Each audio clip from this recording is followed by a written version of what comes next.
Welcome to Inside Israel, everyone. I'm Joel Chasnoff coming to you from Ra'anana, right outside of Tel Aviv. It is the week of July 9th, 2025, and this is episode 89. The title of this episode is Lahavdil. And I want to explain what that means because this title really encapsulates the week that I've been through. And I think by sharing with you guys what these last 7 days with me were like, you'll be able to get a sense of what life is like for so many of us here in Israel right now, which is I know why you tune in in the first place. It's not for the huge headlines, which I know you can get in so many other places, but it's really to get that taste of what the average Israeli is going through on a day-to-day basis.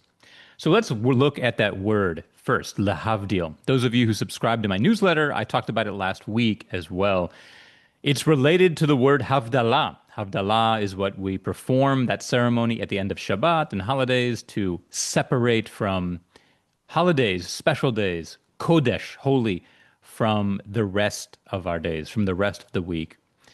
And that's what the phrase lahavdil means. It means to separate or to distinguish. And it's really a superstitious phrase here in Israel.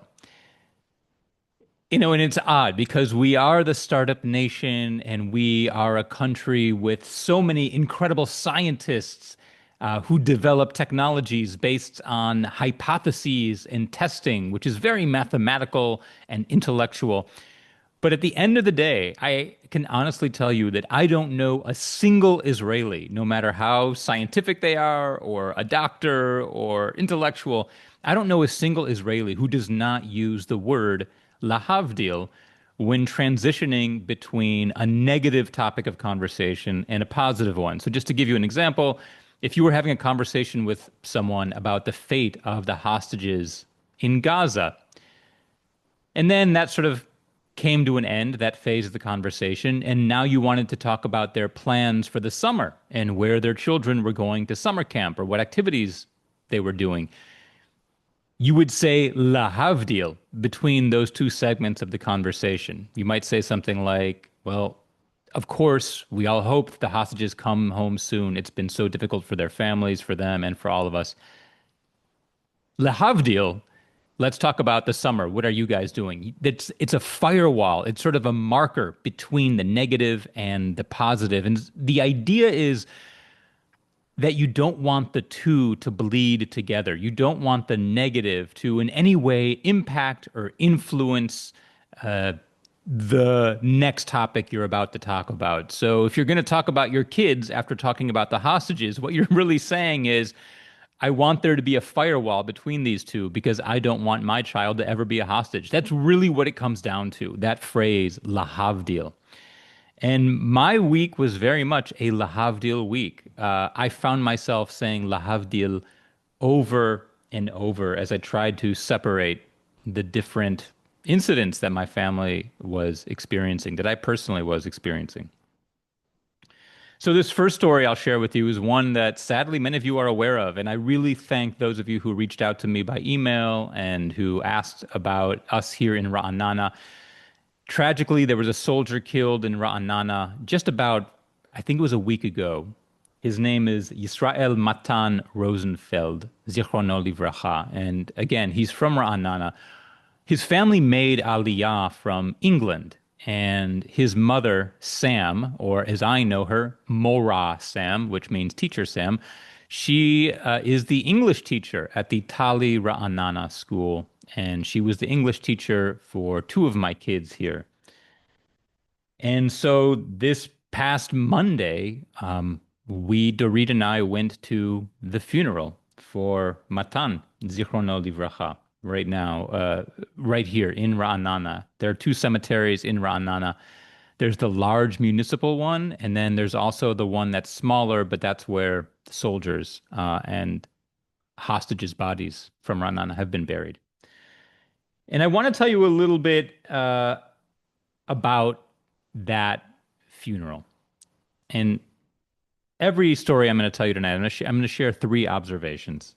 So my first observation from this funeral, and again, this is nothing that you would be able to really read anywhere else. It's sort of the personal insights I want to share with you.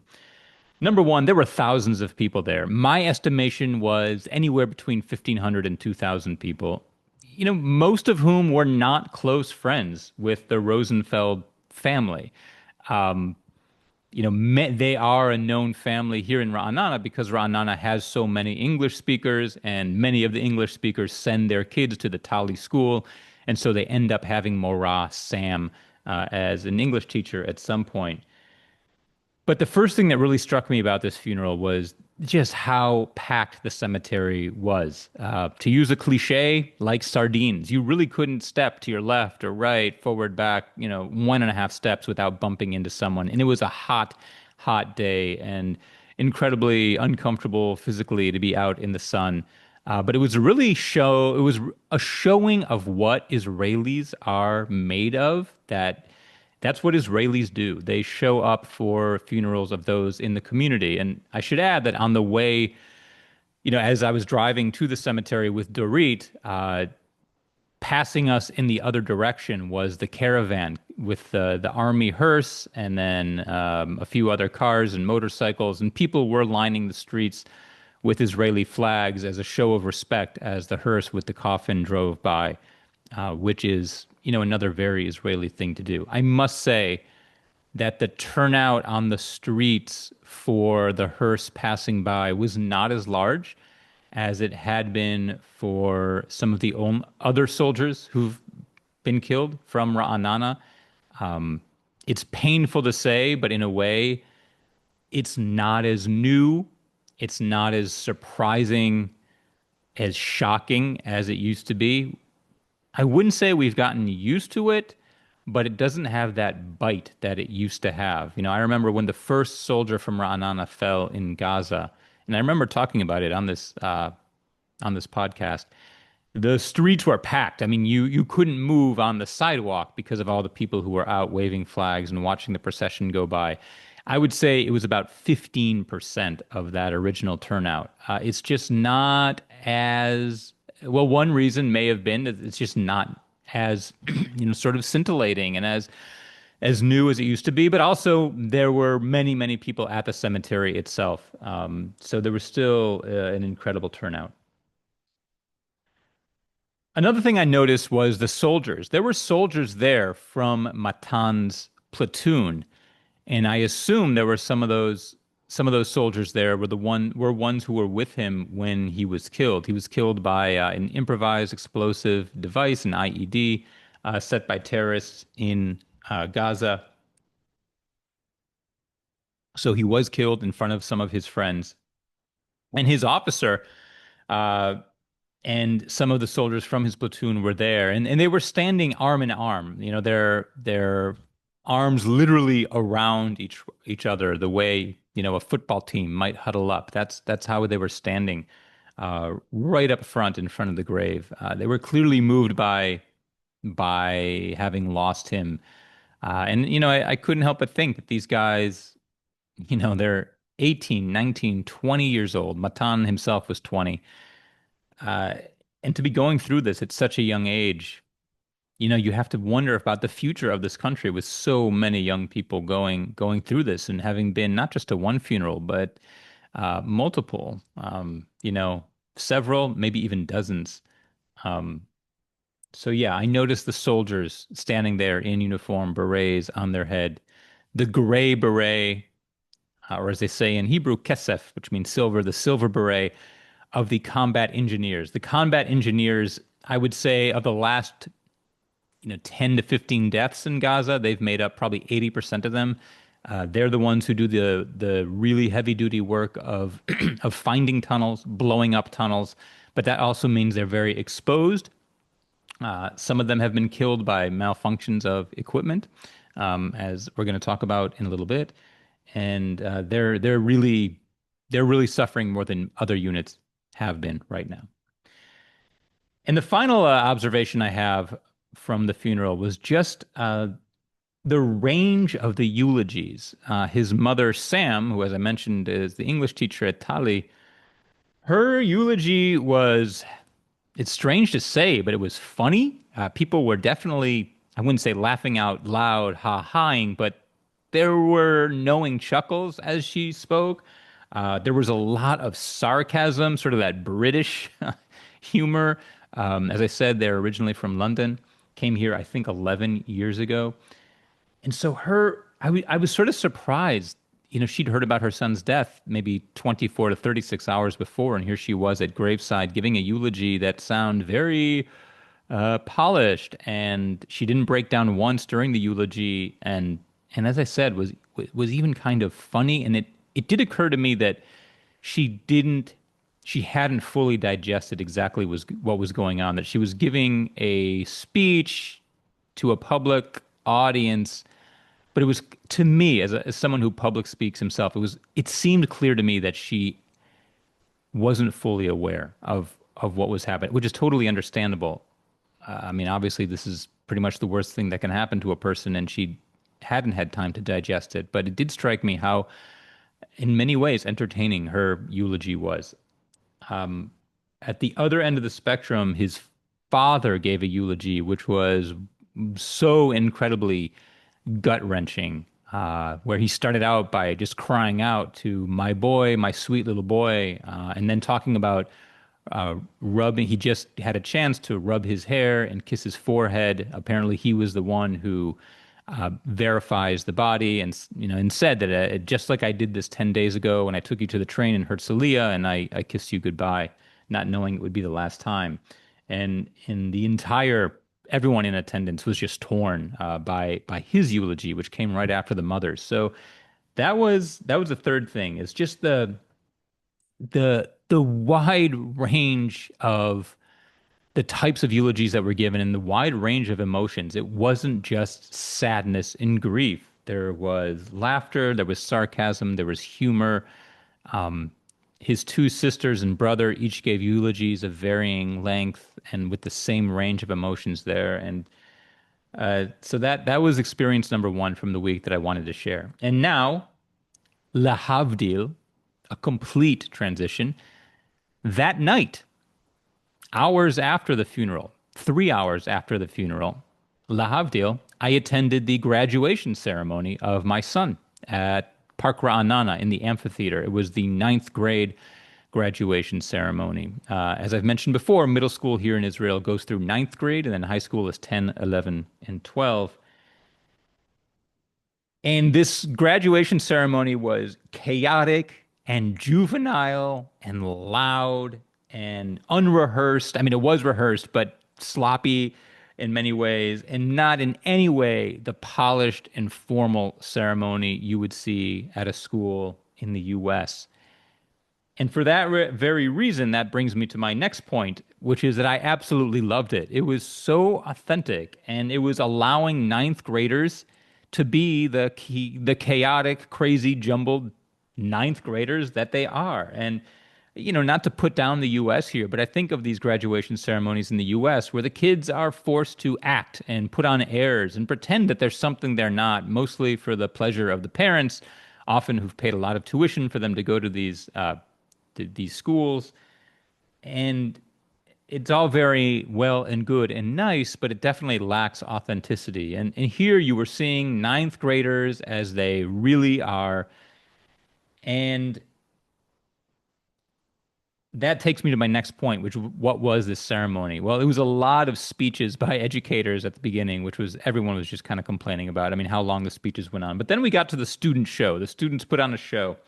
That was really funny and, like I said, messy, but it involved video and some singing on stage and choreography. And what really struck me was what the topics were for this little musical that they wrote. And I assume they had an outside director hired to help them, because in that sense, it really was well put together. But when you hear what the topics were, you'll notice just what these kids are going through. So the whole premise of their show was what happens when you get stuck in a bomb shelter during school hours, but you forgot to bring your phone with you. I mean, that's a problem you wouldn't have pretty much anywhere else in the world. Only in Israel would that be the premise of your ninth grade graduation show. So what these kids started doing was imagining what their fantasies and what they saw themselves like in the future. And I think a lot of graduation ceremonies are about spread your wings and fly and who are you going to be in the future. But what was different about this one was the context that you're stuck in a bomb shelter uh, during an Iran or Houthi or Hamas missile attack, and you don't have your phone. And so you start these fantasies. And again, it made me wonder about the psychology of this generation of kids. These are kids who missed a lot of a year of school. What is it, 5 years ago, due to Corona? And now they've had so many interruptions to normal life between bomb shelters and the funerals they've been attending and the shivas that they have been attending. So just watching this student show on stage, it really brought up a lot of thoughts about the psychology of this generation. As you can probably tell from listening to me, I'm not necessarily the most fun guy to hang out with at these kind of things. I like to get really deep and pontificate and ponder, the deeper meanings. But that is what was going through my mind, and I'm sad to say it, but another thing going through my mind was that in just over 3 years, these kids themselves will be going into the army. And I'd be lying to you. I would be lying to you if I said it didn't cross my mind if any of these kids on the stage at that graduation ceremony would be, that we would be at their funerals as well. I know that's terrible to say, but I know that I was not the only one thinking that because when you live in Israel and you see kids coming up through the school system and you're also attending funerals that very day, it's only natural that it would go through your mind. I mean that's the cycle of life here. It's school and then high school and then army and then travel, university, and whatever comes next. But that 3 years in the army for guys, 2 years for women, that's a big part of it, and you don't overlook it. And it really does influence how we look at our kids and how we think about them and how we raise them. And now another lahavdil. So that was my kid's graduation ceremony. And lahavdil, 2 days after that, I attended a shiva call for a different soldier in the Handasa Kravi, the Combat Engineers Brigade. We have very good friends from Riverdale, New York, who moved back to Israel about a year or two before we did. And I remember sitting down with them for coffee here in Israel during an exploratory trip and saying, what's it like in Ra'anana? How much does an apartment cost? What are the good neighborhoods? And, grilling them. And lo and behold, here we are living near them in Ra'anana all these years later. But these good friends of ours from Riverdale, her brother's son was killed in Gaza a few days before Matan was killed in Gaza. And he was in the combat engineers as well. He was an officer in a Puma. A Puma is one of the armored vehicles that they have in Gaza. And it's a very tragic story that I'm going to talk about in next week's episode in full because there's something incredibly Israeli about this story. But they had identified that there were Hamas operatives nearby, so they climbed into their Puma armored personnel carrier. But as they were climbing in, a terrorist ran up, climbed on top of their APC, and threw a bomb inside the entrance hatch on top. And the bomb exploded inside, killing all of the 7 soldiers who were in there, including this officer, whose shiva we attended. And his name was also Matan Shai Yishikovsky, Zichrono Livracha. And again, I had never met the family before. We only went because we knew the sister of the father of this soldier. So, what are my observations from this Shiva? Well, first of all, this is sort of similar to my observation about the funeral that I mentioned. This was probably I think this was the final night of Shiva, the seventh. Um, And some of the family members were talking about how they didn't know what they were going to do the next day, that the Shiva had allowed them to get this far, but they were really scared for what things would be like after people stopped showing up the way they were in mass. And again, it was packed. I mean, there was barely anywhere to sit. Um, Someone remarked to me, actually, it was the sister of the father of the soldier, the one that we know. She remarked to me that an American friend said to her, had gone to her on a Shiva call in Israel and said, "Why is it so full in America? When we make a Shiva call, we go in, we stay 5 minutes, we offer our condolences, and we leave." And this woman, our friend of ours, explained that in Israel, you go and you stay for a few hours, you sit, you talk to a number of people. It really becomes a social experience, a communal experience, and that's exactly what it was like. Uh, it was full. There was barely anywhere to sit. I mean, we found chairs, but it really, really was packed in their apartment. And a lot of laughter. I mean, I was surprised by how much laughter there was. I would say the ratio of laughter to tears was probably 9 to 1. I mean, so many funny stories were being told about this soldier, both by his fellow platoon mates who were there, uh, by his parents. His father told the story of how he got his name, Matan. And he told the story with a big smile on his face that when he was born, they were debating between two names, Matan or Nimrod, and they chose the name Nimrod.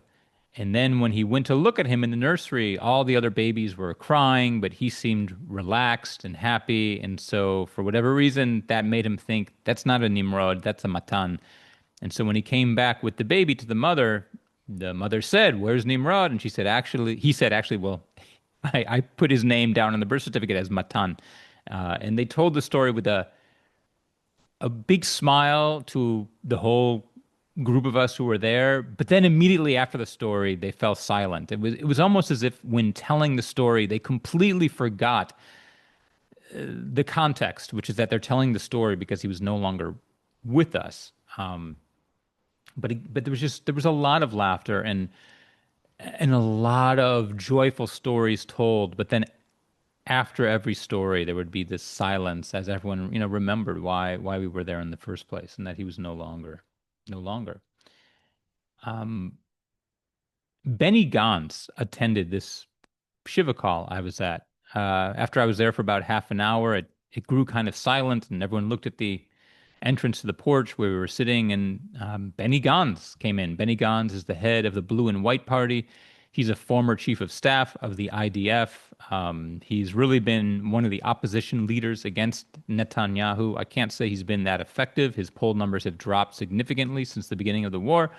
Uh, but he is one of the top 5 major politicians in Israel. And he came with, a Shabak-looking security guard, one of those guys you see in Ben Gurion Airport with the black shirt and then a button-down black shirt over it, open, and a walkie-talkie and earpiece, in his ear, and a gun. And he sat down next to the mother and father and really spoke with them in a way that seemed completely sincere and like he genuinely cared and he wasn't just doing it to score points.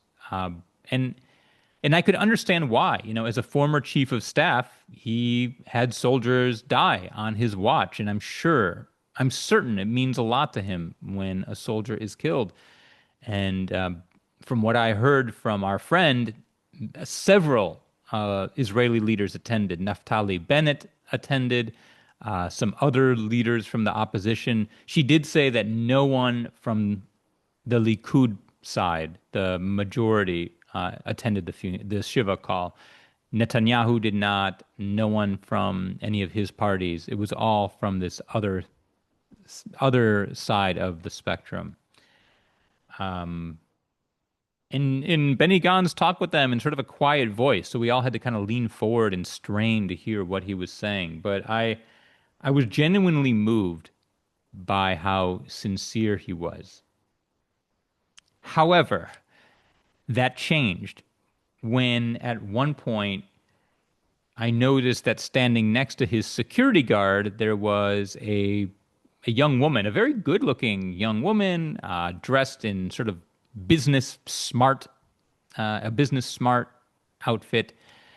And as Benny Gantz was speaking to the father and mother, she sort of surreptitiously pulled out an iPhone and began filming them, not in a very obvious way, but in the way that you would film people when you didn't want them to know they were being filmed. Like she sort of held the camera up at waist level, angled slightly upwards, holding the phone vertical, which is portrait mode, which is the kind you use when you're taking film footage for social media. And I then saw her interacting with the security guard, which means clearly they were together and part of Benny Gantz's team. And I realized that this young woman is Benny Gantz's, social media person or some other marketing person on his staff. And I can't say I lost all my respect for him and for his attending, but it definitely changed the way I saw his visit. It brought up that old question of if a tree falls in the forest, but no one's around to hear it, did it actually make a sound? And in many ways, I feel like that's the world we're living in right now. If you do something, but it's not shared on social media, did it actually happen? And I think for many people, the answer is no. And that really bothers me. I mean, is there no such thing as a Shiva call anymore just for the sake of a Shiva call? Can you not attend to grieving parents without also getting some sort of credit along the way? And sadly, I think for many people, and not just for the politicians, but I think in general, we're living in a world where we've reached a sick point. There's really no other word for it but sick, where people feel that they have to document it, and that if they don't document it and show others, and that if others don't know about it, it's as if it didn't happen at all. And that makes me really sad, especially when it comes to the case of Shiva. And parents, can I use the words used? Like, are these parents being used as part of his marketing and campaign to show how sympathetic he is and how caring he is? I mean, can he just make a Shiva call and not share about it? Or do we just need to accept that we're living in a world where when this happens, it's going to have to be documented and shared to send some sort of message? And I mentioned that next week I'm going to talk about the accident that killed Matan Shai in a little bit more in detail.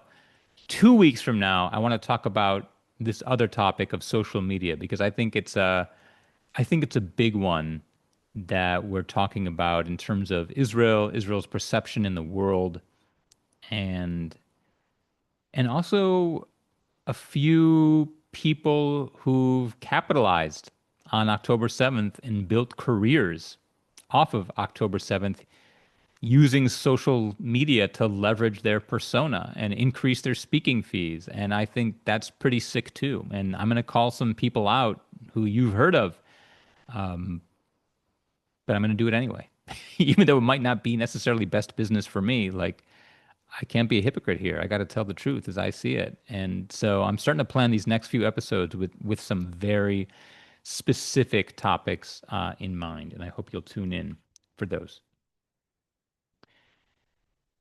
The next night, by the way, after this Shiva for Matan Shai, Dorit and I attended a Shiva call for Matan Rosenfeld, whose funeral we had gone to just a couple days before. And this Shiva for Matan was held at a school next door to the family's house, because there were so many people who wanted to attend and pay their respects, that their apartment just wouldn't have been big enough. And so they had set up a tent in the schoolyard of the school. And Dorit and I waited in line for literally an hour. Not a euphemism hour. I mean, for literally an hour or more, Dorit and I stood in line just waiting our turn to get a chance to say a few words to the mother and father. The turnout was enormous. A lot of English speakers, people who knew the family through the school or from England, but also plenty of, regular, ordinary Sabra Israelis as well, just coming to pay their respects. But again, I was kind of blown away by just how large the crowd was, and I'd never had to wait an hour to, say a few words in comfort to mourners. But that's how big the turnout was. I guess the final thought I want to share that sort of wraps all of this up is we often talk about how resilient Israelis are. And I was talking with someone from a JCC this past week in the United States who was considering bringing me in to speak and perform, etc.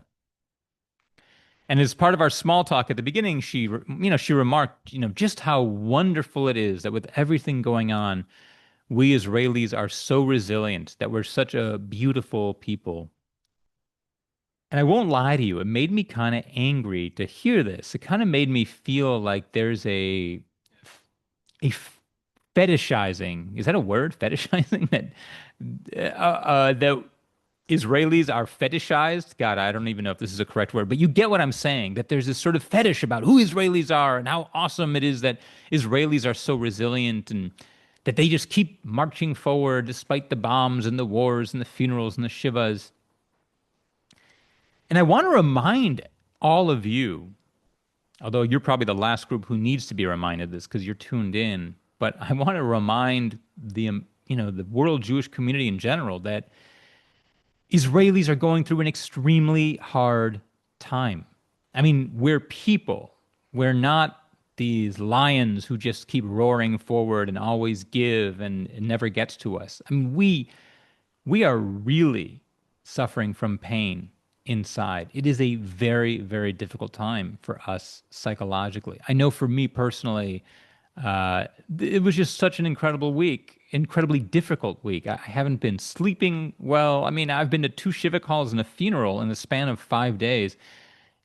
And, and these kids that we're burying and sitting shiva for are so young.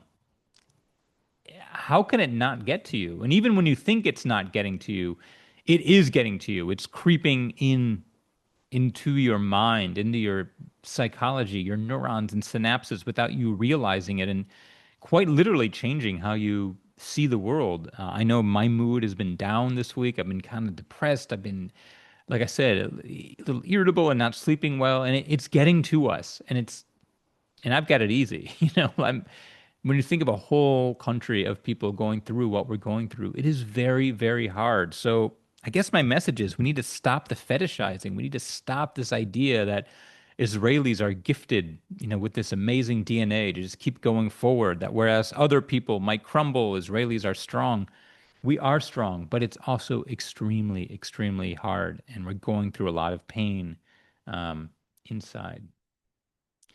So those were my three, or I guess four events, all within the span of 6 days, each of which was separated by lahavdil, as I try to mark them apart. And I guess my one message I want for you guys to come away with is that lahavdil, it's a superstition, but it's also a defense mechanism. It's our way of protecting ourselves against our fears. And when you live in this country, obviously your biggest fear is that your own child would have something, I don't even want to say it, but terrible happen while they are in the army. And so, the life we're living right now, it really is emotional whiplash. We're going from the deepest of sorrow to moments of joy and then back to sorrow, back and forth. And using language, expressions like lahavdil, is one of the ways that we are, that we attempt to try to cope with it. It's a coping mechanism. It's a defense mechanism that we need to rely on in this incredibly difficult country. I'm going to take a quick 20-second break, and then I'll be right back with your questions.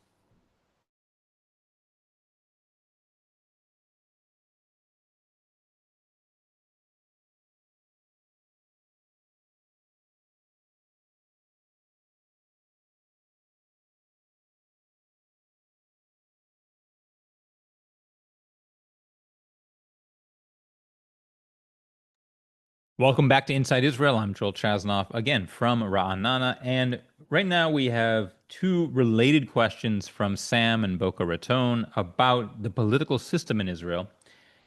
He writes, are there any movements in Israel to implement some reform like there is in America? For example, term limits. Imagine if Bibi could only serve for two 4-year terms. The amount of theft and corruption and impromptu wars to save himself would be mitigated to some degree.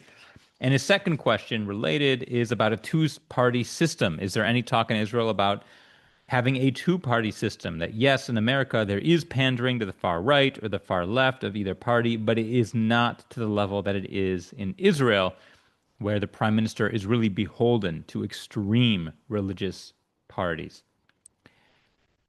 Look, those are great questions, Sam. What I would say is there has been talk about both of those ideas among the populace, among the population. But ultimately, it would take the members of the Knesset to pass legislation that would allow for a two-party system or that would allow for term limits. And for their own sakes, I don't see them doing that because it behooves them to be able to stay in power as long as possible. And of course, the multi-party system, you'll have points with 19, 20 political parties in the Knesset at once.